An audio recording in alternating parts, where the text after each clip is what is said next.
한번 같이 해봅시다. 하나님의 뜻을 아는 사람. 예. 우리가 여러분 미래를 안다면 얼마나 좋겠어요. 예. 내가 내일 무슨 일이 일어날지 안다. 로또 1등. 그런 걸 바라는가 봐. 돈이 궁한가 봐요, 어머니. 돈 좀 주세요. 근데 앞으로 일어날 일에 대해서 안다면 얼마나 좋을까 하는 생각도 들지만 또 반대로 생각하면 슬픈 일도 있어요. 왜냐면 앞으로 내가 언제 죽는다는 걸 사실 안다고 생각해 보세요. 두렵지. 네, 두렵기도 하고 때로는 슬프기도 하죠. 그래도 하나님이 우리에게는 미래를 알 수 있는 걸 하나님이 뭐예요? 제안해 놓으셨어요. 그래서 전도서에 보면 미래에 대해서 점치는 사람들이 있잖아요. 무당. 네, 그런 사람들을 하나님이 참 싫어하시는 거예요. 왜냐? 미래는 하나님이 이렇게 잠가 놓으셨어요. 누가 열려고 하면 그거는 이단이거나 아니면 점쟁이거나 사기꾼일 가능성이 매우 높습니다. 당신 말이야 앞으로 10년 후에 어떻게 될 거야. 이런 소리 하는 사람들의 말에 귀를 기울이지 마십시오. 확실한 건 한 가지 있어요. 하나님 말씀대로 살면 앞으로 10년 후, 20년 후가 현재보다 배가 됩니다. 그래서 구약에는 뭐냐면 1000배나 더하게 하소서. 여러분 1000배면 도대체 몇 배를 얘기하게 돼요? 한 사람이 1000명이 되는 거예요. 그런 놀라운 축복이 있는 거 확실합니다. 그러나 우리가 시콜콜하게 몇 년 후에 뭐 있고 몇 년 후에 뭐 있고 이런 것들은 다 이 사기꾼 같은 점쟁이들이 하는 짓입니다. 그때 여기에 길을 열어두면 안 돼요. 이제 연말이 다가오잖아요. 그럼 뭐 여러분이 알고 있는 사자 들어가는 거 보고 또 뭐 그 스포츠 서울이나 뭐 이런 데 보면은 야 오늘의 운 뭐 그 보고 이런 거에 우리의 인생을 맡기지 마라. 우리가 정말로 우리 인생을 맡게 될 분이 누구냐? 바로 하나님이라는 겁니다. 그 하나님께 우리의 미래를 맡기고 우리의 인생을 맡기면 하나님께서 이 모든 만물을 창조하신 하나님, 또 우리 인간을 창조하신 하나님, 또 온 세계를 창조하신 하나님이 우리의 삶을 인도하신다. 오늘 한 인물이 나오는데 그 41장에 나오는 이 요셉이라는 사람입니다. 이 요셉은 하나님의 뜻을 처음부터 알았을까요? 몰랐어. 아니죠. 꿈을 꿨잖아. 처음에는 희미하게 보였어요. 꿈을 꿨는데 어떠냐면 해와 별들이 자기 별에게 다 절하는 거예요. 자기 볕단은 서 있는데 엄마, 아버지, 형제들 볕단이 자기 볕단에게 어떻게 하냐? 절을 하는 거예요. 이게 뭘까? 나는 앞으로 크게 될 거야. 이렇게 생각했을지 몰라요.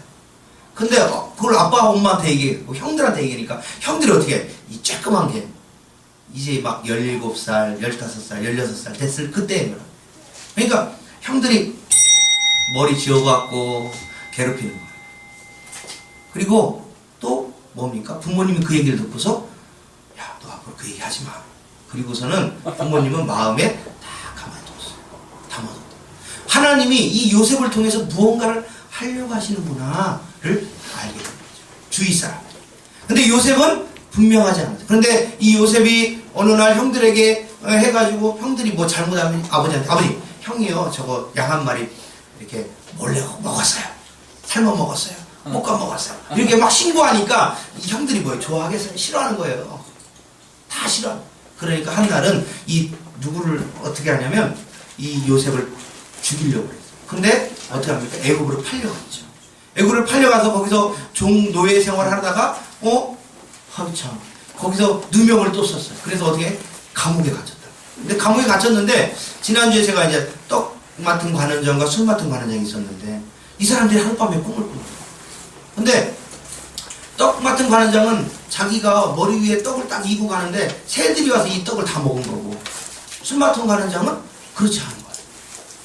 또 다른 꿈을 꾼 거예요. 근데 이 요셉이 뭐라고 했냐면 술 맡은 관원장은 왕이 그 잔치에 분명히 복직될 것이고 떡 맡은 관원장은 죽을 것입니다. 이렇게 얘기를 해줬어요. 그 꿈이 그런 것 같습니다. 그러니까 그렇군요. 그랬더니 하루 지나니까 효과가 나타났어요.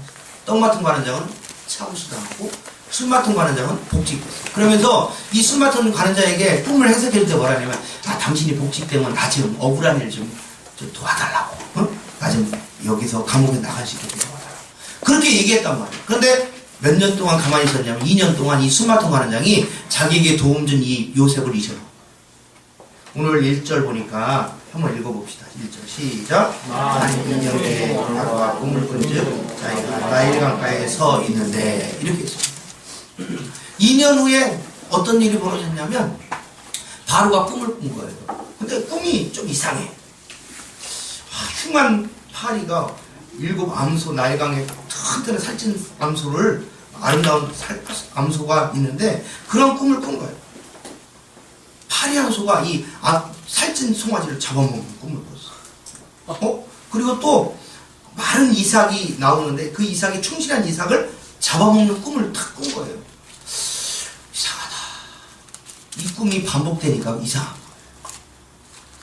그래가지고 잠을 뒤척이고 하니까 어떡합니까? 수마통 관원장은 요즘으로 얘기하면 대통령 비서실장쯤 돼요. 왕의 비서예요, 비서. 그러니까 기미상국이라 가지고 음식이 오잖아요. 그럼 맛을 봐요. 독이 있으면 자기가 죽고 독이 없으면 왕에게 주는 거예요. 그런 일을 하는 건데 그런데 왕이 막 자꾸 뒤척이니까 왜 그러십니까? 하니까 야 내가 꿈을 꿨는데 이상한 꿈 꿨어. 그러니까 온 애굽에 소문을 다 냈어. 야 내가 이상한 꿈 꿨는데 니들 해석 좀 해봐. 했더니 해석하는 사람이 아무도 없는 거예요. 그런데 해석하는 사람이 없는 가운데 수마통관에 그때 생각하는 거예요. 누구를? 요셉.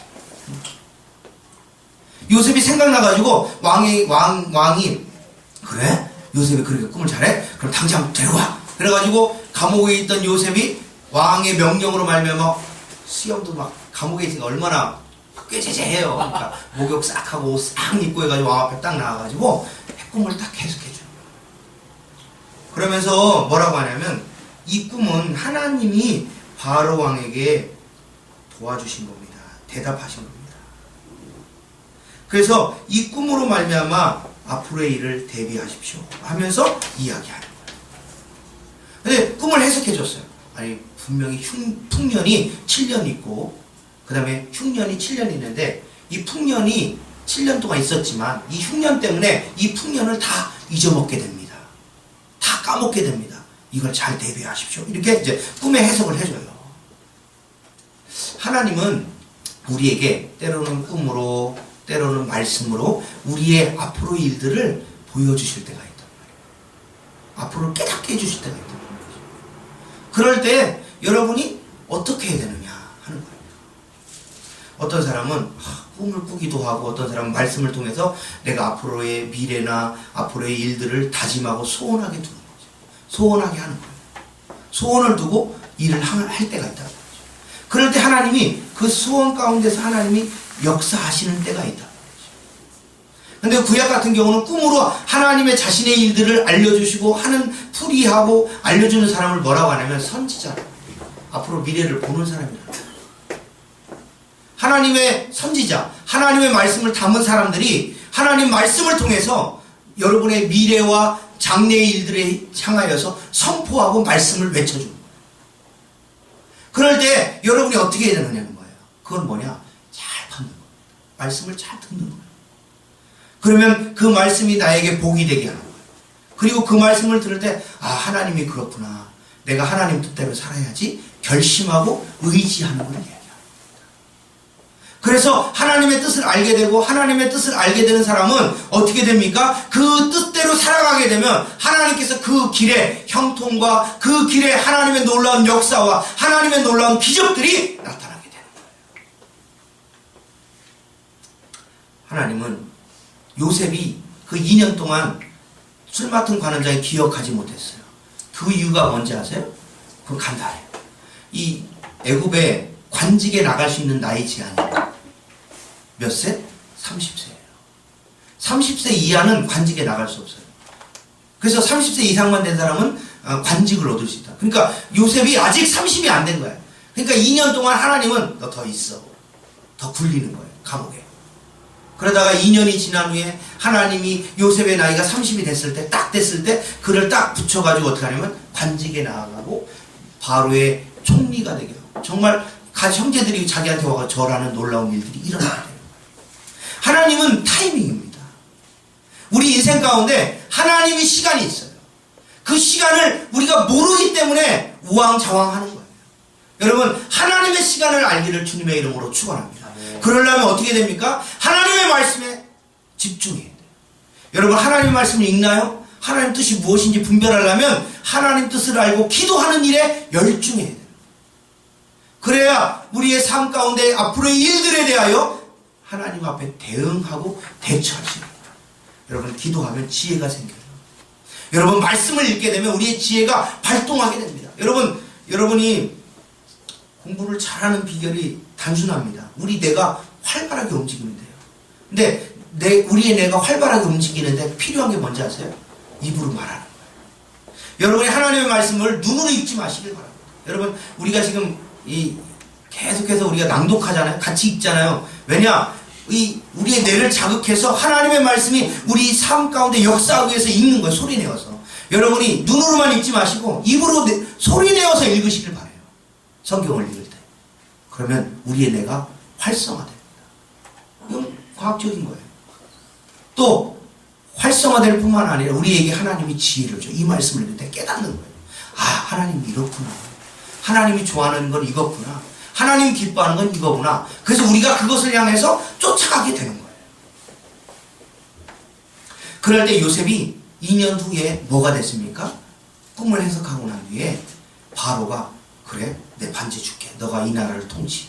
앞으로 흉년도 풍년도 너가 대비하는 놀라운 일들을 딱 펼쳐지는 거예요. 여러분 삶 가운데 앞으로 어떻게 되는 걸 잘 모르잖아. 그죠? 그럴 때 여러분 로마서 12장 1절에 보면 이 세대를 분별해라. 하나님의 말씀으로 이 세대를 분별하고 이 세대 가운데 어떻게 살아야 될지를 하나님의 말씀의 기준으로 합당하게 생활해라. 그러면 여러분의 인생을 하나님이 어떻게 하면 책임진다는 거예요. 지금은 우리의 삶이 이렇게 보이지만 그러나 앞으로 10년 후, 20년 후에 하나님 우리의 삶을 책임지셔가지고 놀라운 은혜 가운데 축복의 단비를 맞을 때가 있다는 거예요. 근데 우리의 삶을 분별하지 아니하고 이 시대를 분별하지 아니고 내 삶을 확인하지 않고 분별하지 않는다면 여러분의 인생은 변하지 않습니다. 여러분의 삶을 하나님이 붙잡지 않아요. 여러분의 삶을 하나님께 붙잡혀서 여러분의 인생을 설계하는 여러분 되시기를 주님의 이름으로 축원합니다. 빌립보서 4장 6절에 너희 마음에 소원을 두고 행하신다고 했어요. 여러분이 소원이 있습니까? 그 소원을 두고 하나님 어떻게 일하신다는 거예요. 그래서 우리의 삶의 인생을 바꾸시고 우리의 삶의 역사를 바꾸셔서 우리의 삶을 나아가도록 하나님이 인도하여 주시는 거예요. 이 번뜩이는 아이디어가 있잖아요. 우리가 상상 못하는 아이디어가 우리 머릿속에 있습니다. 근데 이걸 발견하느냐 발견 못하느냐. 에디슨이 전구를 발견했잖아요. 전기는 있었어요. 근데 그걸 발견한 거예요. 발명이죠, 발명. 거기에는 수많은 아이디어가 머릿속에 나온 거예요. 그 아이디어가 어떻게 나오냐요. 바로 하나님이 주시는 지혜로 말미암아 난다. 여러분이 인생 가운데 어떤 결정을 하고 어떤 인생의 결정에 이 바둑에서 이렇게 돌을 놓듯이 우리 인생 가운데 어떤 결정을 할 때마다 결정적인 순간에 하나님의 지혜로 결정해야 돼요. 그러려면 하나님의 말씀을 어떻게 합니까? 읽어야 돼요. 하나님의 말씀을 분별해서 들어야 돼요. 그러지 아니하고 우리 시간을 허비해버리고 시간을 낭비해버린다면 그거는 무가치한 시간밖에 안 되는 겁니다. 여러분, 요셉은 그의 꿈을 해석하는 능력을 누구에게 받았겠어요? 하나님이 주셨다고 그가 스스로 고백합니다. 그런데 그 하나님의 스스로 받은 그 지혜로 말미암아 하나님께서 그를 어떻게 하면 쓰시는 거예요. 여러분, 바로가 두 번 겹쳐 꾼 꿈을 예사롭게 보지 않았습니다. 우리 32절 우리 한번 읽어봅시다. 시작. 바로께서 꿈을 두 번 겹쳐 꾸신 것은 하나님이 이 일을 정하셨습니다. 하나님이 속히 행하시리니. 여러분, 꿈을 통해서 역사하는 걸 요셉은 알았어요. 그렇기 때문에 이걸 속히 하라고 말하고 있는 겁니다. 여러분, 하나님 말씀 우리 앞에 있습니다. 그 하나님 말씀에 여러분 속히 행하시기를 주님의 이름으로 축원합니다. 여러분, 마음 가운데 깨달은 게 있나요? 여러분, 설교를 듣다가 말씀을 읽다가 아, 하나님 이렇게 하기를 원하시는구나 하여튼 마음 가운데 감동이 오거든요. 즉시 행하십시오. 즉시. 머뭇거리지 말고 즉시 행하시는 거예요. 그러면 그 일 가운데 하나님이 놀랍게 역사하시는 거예요. 사랑하는 성도 여러분, 하나님의 감동된 사람이 그런 것들을 판단해줘요. 여러분, 하나님 말씀의 능력이 우리 가운데 임해야 우리의 삶이 변화되는 거예요. 그러지 아니하고 내 힘대로 살고 내 능력대로 살려고 하면 아무것도 우리 삶 가운데 이루어지지 않고 되어지는 것이 없는 걸 우리는 성경을 통해서 보게 되는 거예요. 여러분, 그렇게 해서 이제 요셉이 애굽의 총리가 됐습니다. 이략 노예에서 몇 계단을 뛴 거예요? 한 번에 그냥 확 올라가 버린 거예요. 하나님 그런 분이에요. 하나님은 지금 아무것도 보잘것없고 그래 보인다 할지라도 하나님께서 이 사람을 띄우기 시작하면 감당할 수 없을 정도의 위치까지 하나님이 띄워요. 일하게 하시네요. 역사하십니다. 지금은 내 삶이 많은 사람들이 볼 때 별 볼일 없는 것 같아 보이는데 하나님이 여러분의 삶을 붙잡고서 하나님께서 역사하신다면 여러분의 삶이 앞으로 높게 올라간단 말이죠. 그러려면 어떻게 합니까? 하나님 말씀에 순종하고 하나님 말씀에 집중해야 되는 거예요. 그러면 하나님 말씀이 나를 역사하셔요. 히브리서 4장 12절에 하나님의 말씀이 살아있다는 것을, 능력이 있다. 그 말씀이 내 삶을 싹 헤쳐서 펼쳐가지고 새롭게 만든다는 겁니다. 요셉은 그가 지하 감옥에서 갇혀있을 때 불평하거나 낙심하지 아니하고 하나님 뜻을 기다리며 분별하고 기다렸습니다. 그럴 때 때가 됐을 때 하나님이 그를 높이 쓰시는 거예요. 여러분, 하나님 뜻을 안다는 건 큰 축복입니다. 여러분, 성경이 하나님 뜻이 있대요. 이 뜻을 여러분에게 다 줬어요. 근데 날마다 기도할 때 뭐라 하나님 뜻을 알게 해주십시오 해놓고선 성경을 안 읽어. 이거는 이율배반이에요. 성경을 안 읽고 어떻게 하나님 뜻을 분별합니까? 여러분, 성경을 어떻게 안 보고 하나님 뜻이 무엇인지 알 수 있나요? 여러분, 성경을 열심히 읽고 보고 또 보면 그 말씀이 나에게 깨닫는 바가 있단 말이에요. 그 깨닫는 바가 하나님 뜻이라는 거예요. 그래서 그 말씀을 통해서 역사하는 거예요. 여러분, 요셉이 참 17살에 팔려가서 13년 만에 왕의 두 번째 서열인 총리가 되었습니다. 그 총리가 되는 과정 가운데 어려움이 많았죠. 노예에 어려움 당하고 채찍당하고 누명 쓰고 이 어려운 가시밭길을 막 걸어왔어요. 근데 그 길을 딱 끝나고 하나님의 연단이 다 끝났을 때 결국에는 총리의 자리가 되죠. 여러분, 가정에 집에서 총무할 때는 나라를 경영하는 작은 가정을 통치하는 일을 했고 재수를 다루는 걸, 사람 다루는 법을 이 요셉이 끊임없이 훈련한 후에 결국에는 30세가 됐을 때 장관이 되고 총리가 됐을 때 무리 없이 그 일을 수행할 수 있었던 것은 그 13년이라는 연단의 시간이 있었기 때문에 그 일을 할 수 있는 거예요. 절대로 여러분, 하나님이 그냥 높여서 쓰지 않습니다. 삶의 여러 가지 연단이나 삶의 고초를 겪게 해서 하나님이 믿음을 연단시켜가지고 그 다음에 쓰는 거지, 그냥 한순간에 딱 이 총리가 됐다 해서 그 총리의 일을 할 수 있나요? 못하는 겁니다.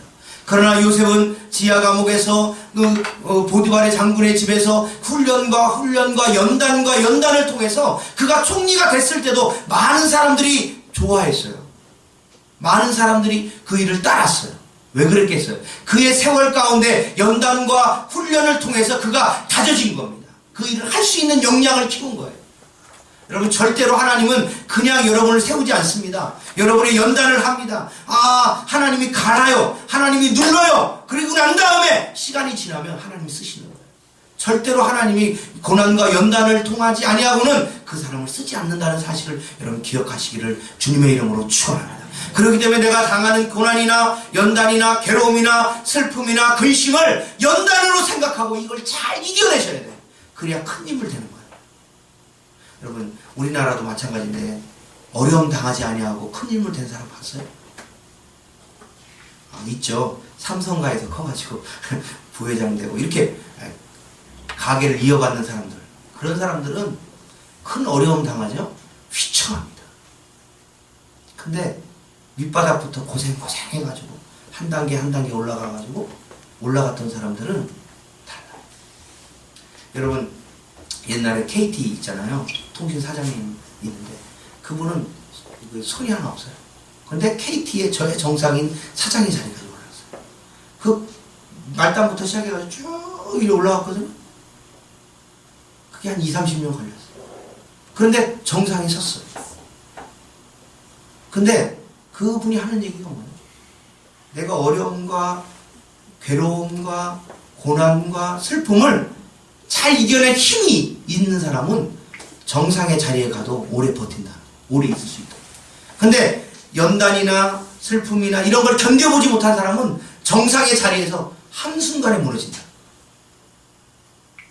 하나님은 여러분을 정상으로 높이는데 하루만 정상으로 갈 거예요? 하나님 그렇게 안 해요. 한번 정상으로 여러분을 높이는데 그 높이고 난 다음에 정상에서 오랫동안 유지하게 하시기 위해서 하나님은 끊임없이 여러분을 괴롭힐 때가 있어요. 인생 책찍 사람 막대기가 와가지고 막 갈고요. 실제로 여러분 그 신대원 다닐 때 보면 정말 가시 같은 인생들이 있어요. 같이 공부하는데 옆에 사람은 그렇게 괴롭힌 사람이 있어요. 그 사람이 뭘 잘난 것도 아닌데 막 어려움 당하고 고난 당하는 사람들 많이 있습니다. 근데 이 어려움과 고난을 잘 이겨내는 사람이 있는가 하면 어떤 사람은 에이 이거 아니면 없는 줄 알아? 그리고 때려치는 사람도 있어요. 여러분이 삶의 무게를 잘 이기시길 바랍니다. 지금의 삶의 무게를 잘 이기시고 견디시길 바랍니다. 그리고 이거를 잘 훈련이라 생각하시고 여러분의 인격을 다듬으시길 바랍니다.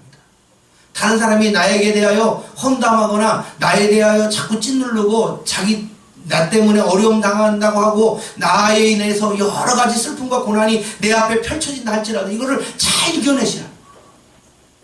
이게 훈련입니다. 그런 인격적 훈련 없이 큰 인물 되지 않습니다. 하나님도 그렇게 해서 쓰지 않는다는 거예요. 어떻게 하든지 여러 가지 고난이나 슬픔이나 괴로움을 당해보지 않는 사람을 쓰지 않는다. 쓴맛을 봐야 돼요. 여러분 그 김사원 목사님이 지금 명성교회 담임 목사님인데 그분 신대원 시험을 봤는데 몇 번 들었는지 아세요? 7번 만에 붙었어요. 육수 6번 떨어졌어요. 신대원 시험을 보는데 거기 성경 시험 뭐 철학 시험 있는데 이 양반이 나이가 많아가지고 시험 보니까 기억력이 안 되는 거예요. 그러니까 계속 떨어집니다. 그러니까 나중에는 이 사람이 다른 데로 갈 수 있는데 안 가고 끝까지 한 거예요. 7수까지. 그래가지고 교수님들이 회의를 했대. 얘 올해 떨어지면 내년에 또 볼 거니까 올해는 이 별외로 정원외로 합격시키자. 합격시킨 거야. 7년 만에 드디어 신대원 1학년이 돼서 공부를 시작했어요. 그런 쓴맛을 본 사람이 지금 서울을 장안에서 큰 교회를 이끌고 지도자가 돼요. 여러분 칠수할 동안 여러분 괴롭지 않겠습니까? 그 괴로움을 인생의 쓴맛을 다 이겨내는 거예요. 여러분 곽선희 목사님이라고 훌륭한 분 목사님인데 우리나라의 설교의 대가라고 하는데 그분이 시골교회 가서 설교를 했는데 쫓겨났어요. 설교를 하도 못해가지고 교인들이 앉아서 이게 도대체 목사님 무슨 소리 하는지 모르겠다고 1년 만에 목사님이 다른 교회 가시라고 교인들이 나서서 그래가지고 시골교회 목회하다가 쫓겨나가지고 서울 해가지고 개척한 게 지금 그렇게 된 거예요. 인생에 쓴맛이 있습니다. 그 쓴맛을 잘 음미하시길 바라요. 여러분 여러분의 삶 가운데 인생의 쓴맛을 볼 때가 있습니다. 그럴 때 좌절하거나 낙심하지 말라는 말이에요. 하나님이 여러분을 훈련하고 있다는 거예요. 하나님을 믿는 자녀들에게는 하나님이 훈련하시는 거예요. 그 훈련을 잘 감당하시란 말입니다. 인생의 쓴맛을 보면서 음미하면서 하나님 앞에서 진실되게 살아가면 하나님이 그 인생의 쓴맛을 단맛으로 바꿀 때가 반드시 온다는 거예요. 그렇기 때문에 여러분이나 저나 잘 견디셔요. 응? 잘 견디시고 요셉처럼 13년 만에 총리 될 걸 알았으면 참을만 하지 않아요?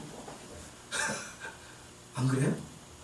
요셉은 처음부터 알지 않았어요. 그러나 13년에 내가 총리 될 거라는 거 안다면 지금 뭐 감옥에 있거나 뭐 하거나 다 참을만 하지 않아요? 여러분 앞으로 일주일에 내가 아파트로 이사가 지금 집은 막 다 쓰러져 그냥 판잣집에 살고 있어. 여러분 즐거워요 안 즐거워요? 안 즐거운가? 앞으로 며칠 있으면 이사할 건데 이런 마음으로 견을 던지셔요. 여러분 내일 모레 한 달 후에 내가 멋진 아파트 34평으로 이사가 내가 지금은 10평짜리 아파트 집에서 사는데 판잣집이야. 비두세. 여러분 즐거워요 안 즐거워요? 즐겁죠. 왜냐 앞으로 한 달 후에 가니까 이거 잠시잖아요. 잠시. 하나님이 여러분의 고난이 지금 잠시란 말이에요. 그러니까 이거를 잘 견디고 기도하면서 인내하란 말이죠. 중간에 그냥 아휴 이러면 아닌가벼 해가지고 다 뒤집어 놓으면 누구 손해예요? 자기 손해. 하나님이 또 훈련합니다. 뭐 그 훈련이 내년에 또 와요. 그 다음에 또 오고. 그렇기 때문에 하나님이 연단까지 있다는 사실을 기억하고 잘 견디시기를 주님의 이름으로 축원합니다. 이게 하나님 뜻을 아는 사람이에요. 하나님은 여러분을 쓰기를 원하시는 거예요. 멋지게 쓰기를 원하시는 거예요. 그러려면 쓸만한 그릇이 돼야지. 이거 좀 그릇 여기다가 주스를 담고 싶은데 이 그릇 안에 막 뭔가 더러운 거 있고 도저히 못 먹겠는 거예요. 근데 이 그릇을 쓰겠어요? 닦아내는 거예요. 팍팍 쓰세요. 괴롭죠. 그릇은 힘들지. 닦아내려니까 얼마나 그릇은 아파. 근데 닦아내면 쓰이는 거예요. 이 닦아내는 과정인 연단을 잘 견디시고 승리하는 여러분 되시기를 주님의 이름으로 축원합니다. 하나님은 여러분을 쓰신답니다.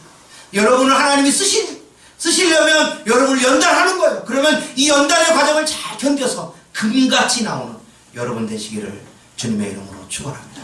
그게 바로 요셉의 삶이었어요.